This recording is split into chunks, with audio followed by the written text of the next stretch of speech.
Assalamualaikum warahmatullahi wabarakatuh. Selamat datang di episode pertama Investor Property Masterclass bersama saya Alfian Rendra, seorang marketing yang sudah 13 tahun di dunia marketing dan lagi banyak fokus di properti dan sekarang lagi banyak fokus di properti atau investasi properti.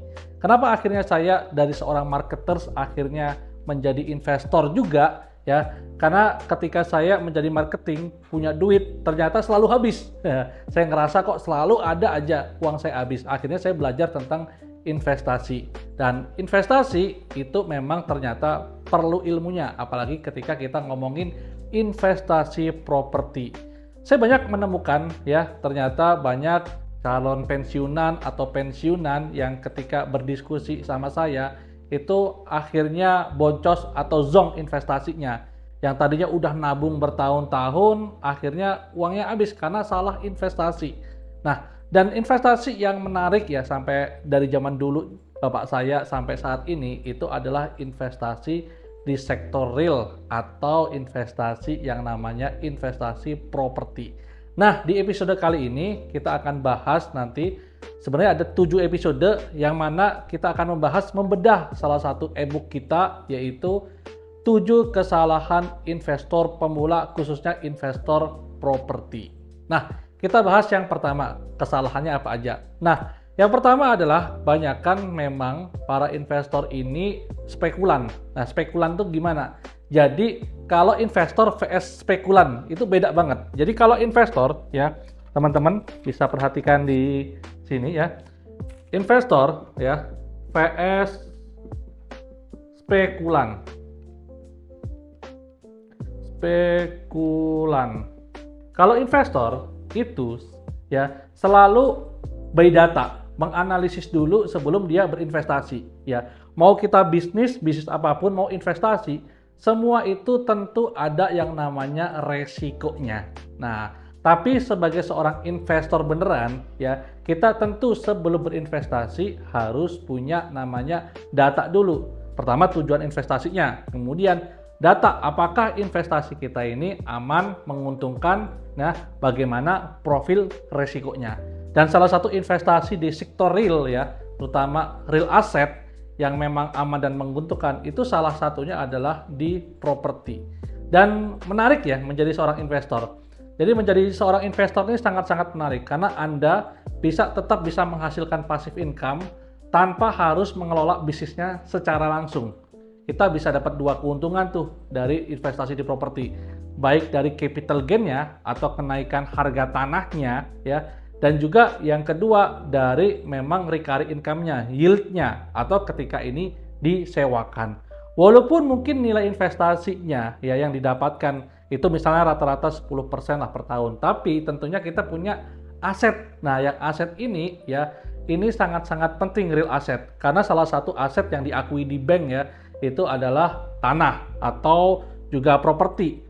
Kalau kita mau menjaminkan sesuatu kan nggak mungkin ya, kolateralnya itu kalau berupa kendaraan nggak diterima, ya paling itu di pegadaian. Tapi kalau kita pengen minjem aja ke saudara kita, ya, atau pengen ada yang invest ke kita, ya, ketika kita punya aset itu jauh-jauh lebih dipercaya. Nah, kolateral ini jadi sangat-sangat penting. Yang berikutnya, ada orang ngomong ya properti itu nggak liquid. Sebenarnya nanti kita akan bedah di episode ke-7. Nah, jangan kemana-mana, karena di episode 7 kita akan ceritakan bagaimana sebenarnya aset ini bisa diliquidkan.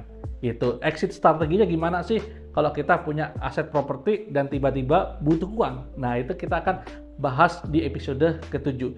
Nah, episode pertama ini kita akan bahas investor vs spekulan. Ya, bedanya apa sih?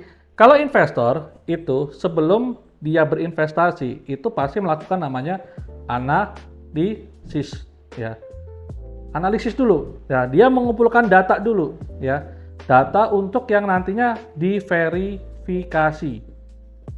Makanya penting kita melakukan namanya due diligence ya, atau mencari data dan juga memverifikasi data sebelum kita berinvestasi. Tapi kalau spekulan ini biasanya rata-rata spekulan ini hanya memang melihat ROI-nya aja.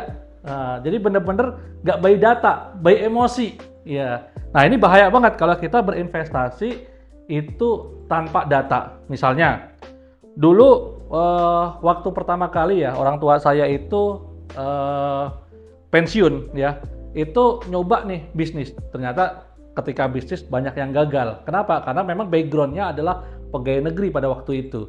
Dan ya nggak pernah bisnis, nggak punya bisnis. Ketika bisnis akhirnya invest ke sana ke sini, akhirnya gagal. Nah akhirnya memutuskanlah bikin kos-kosan. Yang mana kos-kosan ini kan bisnis paling simpel ya buat para pensiunan.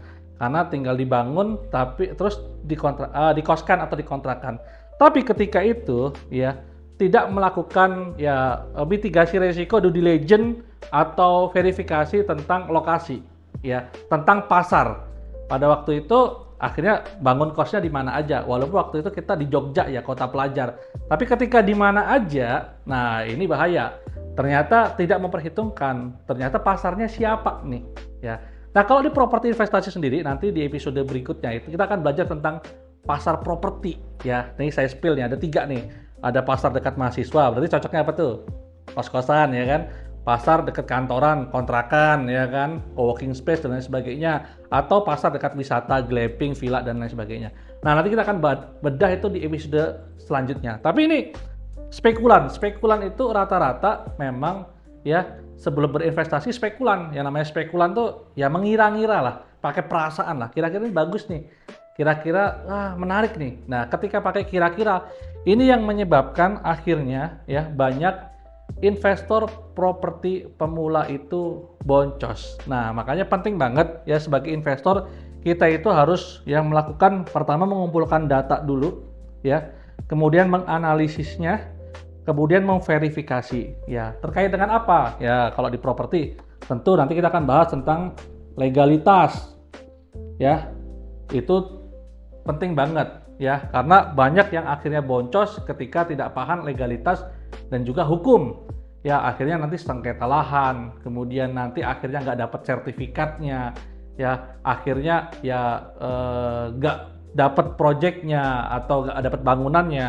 Termasuk bagaimana kita ya menganalisis profil ya dari developernya misalnya, atau dari agent yang menawarkan produk kita ya, itu kita harus lihat juga profilnya, track recordnya, karakternya ya. Termasuk kita analisis juga nanti bagaimana ya kemampuan finansial kita. Nah itu juga nanti kita akan bedah ya, detailin nih kita mampu nggak sih nyicilnya, atau mampu nggak sih kita melakukan finansial di sini.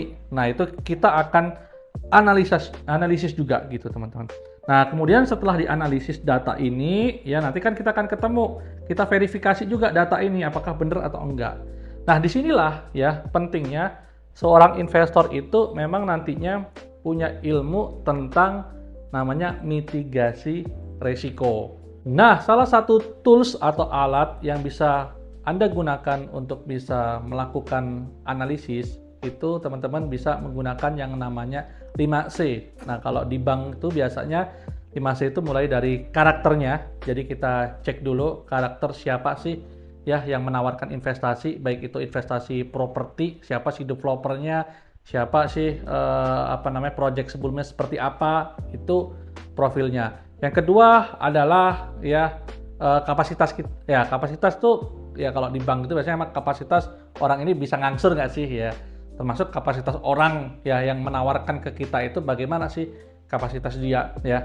Kemudian adalah capital. Capital itu ya bagaimana kemampuan ya, termasuk kita sendiri ngecek ke diri kita sendiri bagaimana kemampuan finansial kita ya, termasuk ya kemampuan nih pengelolanya ini ya dalam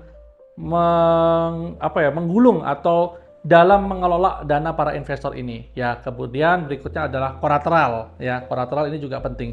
Nah, Anda semua bisa searching itu di googling ya, ketik aja 5C untuk mitigasi resiko. Nanti akan keluar, bisa juga dibantu oleh ChatGPT untuk toolsnya untuk melakukan analisis data. Jadi kalau teman-teman udah dapat datanya nih ya, teman-teman coba melakukan due diligence, ngumpulin data, verifikasi data ya yang ada, kemudian dianalisis. Nah, sehingga apa? Sehingga kita menjadi investor yang the real investor ya, bukan spekulan. Karena kita sebelum kita membeli properti, kita benar-benar menghitung dulu ya, menghitung ROI-nya, menghitung resikonya, benar-benar menganalisis apakah pasarnya ini ada atau enggak. Sehingga apa? Kita nggak zong beli properti atau investasi di properti. Cukup sekian di episode pertama, semoga membantu. Sampai jumpa di episode berikutnya. Thank you.